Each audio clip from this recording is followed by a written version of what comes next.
Hi, I'm Colby Honke, and I'm standing here in the Lead Center for Performing Arts in Lincoln, Nebraska. On March 2nd and 3rd, the Tony Award-winning company of In the Heights performed here.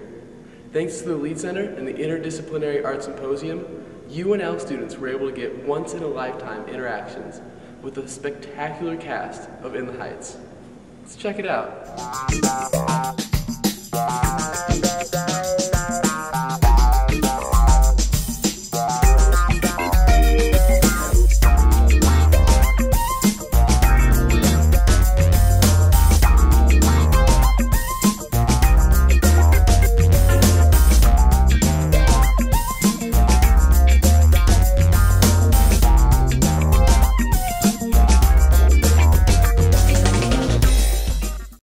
Thanks to the UPC and the Lead Center's Arts for All program, almost 800 students were able to attend the opening night performance of In the Heights for free.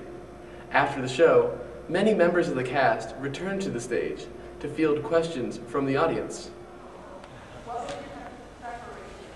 I think general preparation was, we rehearsed for, 10 days in New York? 12 days. 12 days in New York, and then we did a week, 2 weeks in Clemson, Clemson, South Carolina. For me, to get ready for my role, I actually had to learn an accent and how to pronounce Spanish words, because don't tell anybody I'm not Latina. I cover all of the female ensemble, and Carla, who's not here, awesome. Carla, and then our male swing covers all of the male ensemble dancers and Graffiti Pete. So we each covered 5 different tracks. So we learned all 5 tracks at the same time while everyone else was learning their one track. So when she says that they were running around learning their roles, we were running around learning the show. So you go all over and you perform this show, which has very specific cultural references to people all over the country who have very different backgrounds, possibly. How have you seen different responses? I'm sure they're always positive, but I bet they differ. I think one of the funniest places we went to was Erie, Pennsylvania. We had just done 2 weeks in Chicago, and in Chicago is a very big theater city, so it was the same response we got here in Lincoln, where all the jokes, everyone's laughing, enjoying my line where I'm like, "Atención, yo," like everyone tonight got that I was speaking really crappy Spanish. But that night in Erie, Pennsylvania, the average age was like 75, 80. And the show, you could look out in the audience, and in the front row there was a lady during 96,000 just had her hands like, "What's going on? There's too many flashing lights." And every one of our Spanish jokes just meant crickets, crickets, crickets, crickets. And all of us were sitting backstage looking at each other like, "Are we doing something wrong? Why don't they love us?" But then it went back,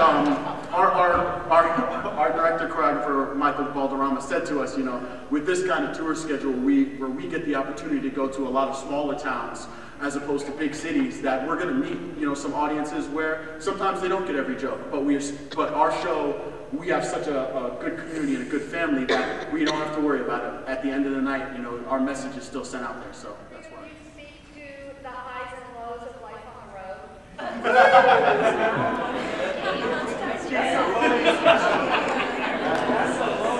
I'd like to chime in on that one.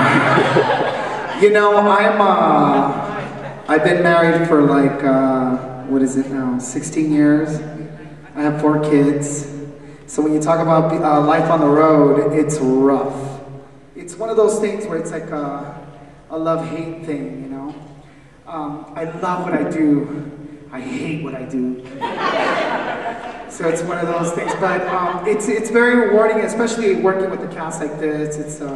It's amazing, you know. So I just want to say, the high is that we get to do what we love to do every single day. Like, we get to wake up in the morning and do what we set out to do with our lives, what we were put on this earth to do.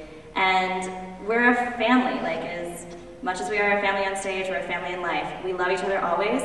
We don't always like each other, but we have each other's backs.